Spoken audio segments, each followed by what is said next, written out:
Good afternoon, good afternoon. Ito po yung isang electric fan na naman ating gagawin. Ayan, stock up.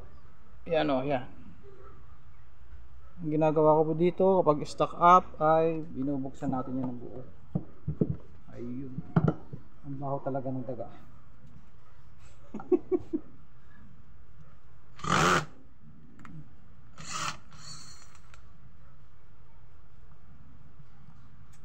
Ayun.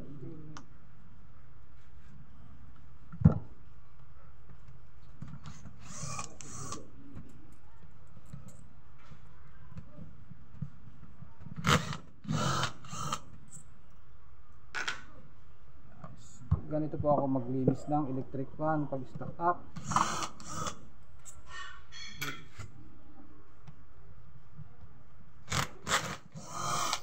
Bubuksan ko po yan ng buong buo lahat. Naghihiwalay ko yung kanyang mga bituka para malinisan ng gusto.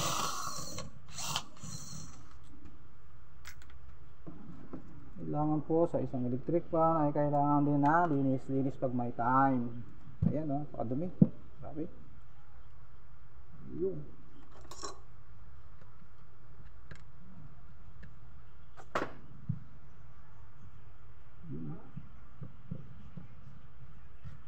Yun, baklas na. Baklas. Yun, baklas din. Hanggang dito ay natingot lang sa ating mga anak. Wala nang minsan ang mga kapasitor nito ay lagot na rin. Ayun.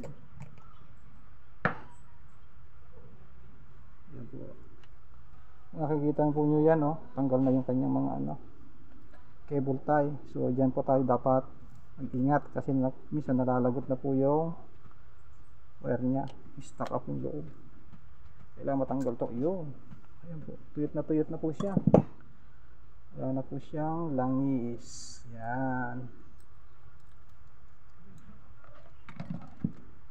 Ang gagawin natin dito ay lalagyan natin ng cable tie muna para safe. Yun.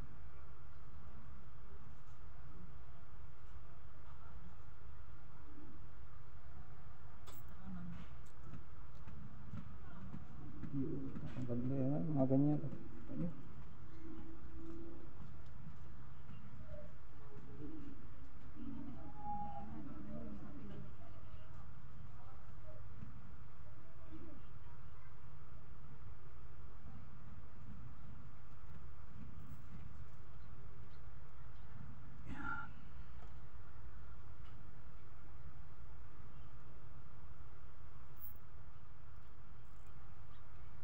Yun o, tingnan nyo.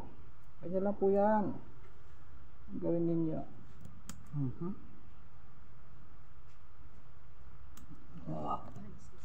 Ayun, God bless. Ayun lang po guys ang gagawin ninyo sa mga electric fan na stock up. Para maglinisan ng gusto ay buksan ninyo ng buong buo. Yan.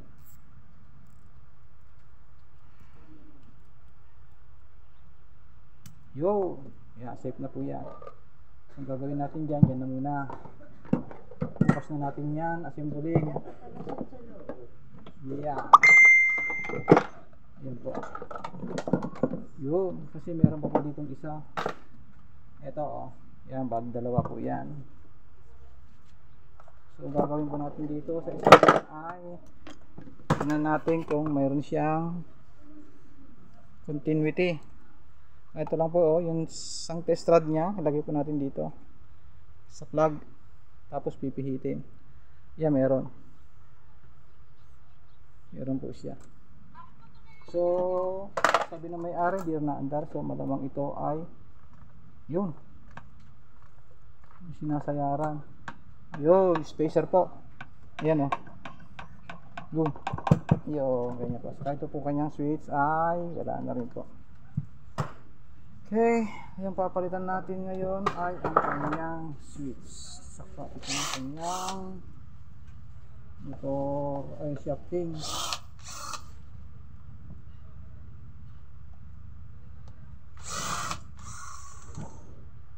Yun lang.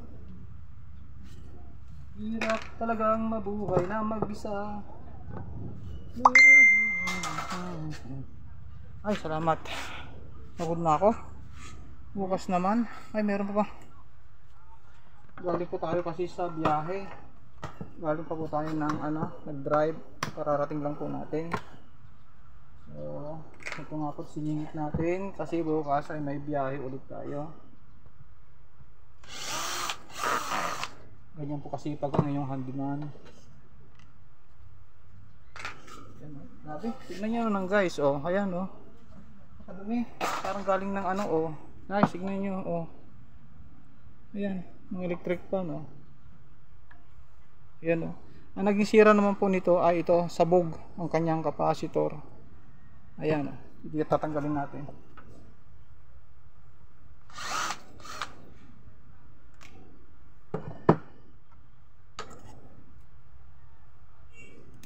Ito po ang capacitor niya.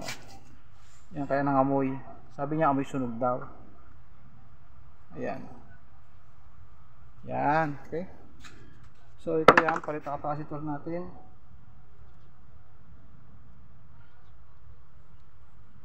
Bakit gano'n? Babasag na eh.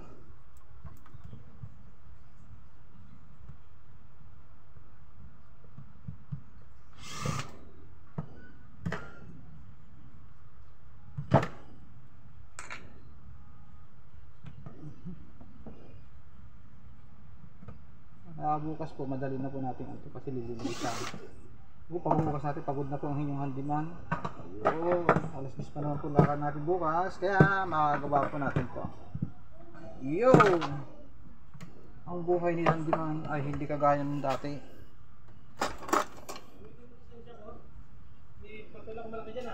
Yan, ganito po yan, oh. Baklas pag may time, linis din pag may time. Hindi po kayong papari sa sabihin ko lang yung totoo sa inyo, ng aking asawa ganyan din po. Bago po niya bitawan ng isang electric fan ay nako po, talaga naman na ayan, patawa-tawa lang siya. Oo, ganyan niya, electric fan na ayaw alagaan. Hindi porket may manggagawang asawa ay ganyan na. Gusto po, ayan, oh, dalawang electric fan po yan. Bakit tatlo nga po yan eh. Yan.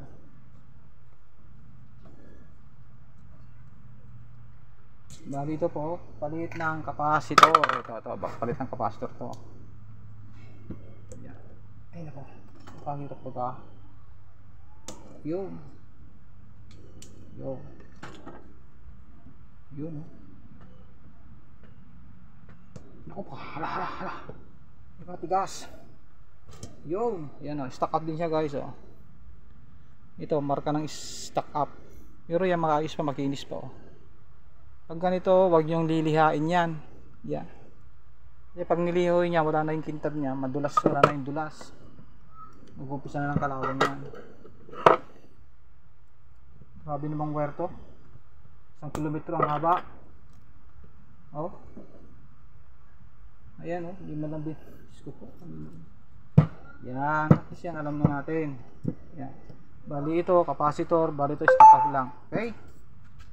Saka ngayon, ito naman po yung nabili natin na nabili natin doon ng 50. Yun, sa pinunta natin kanina. Yun, thank you!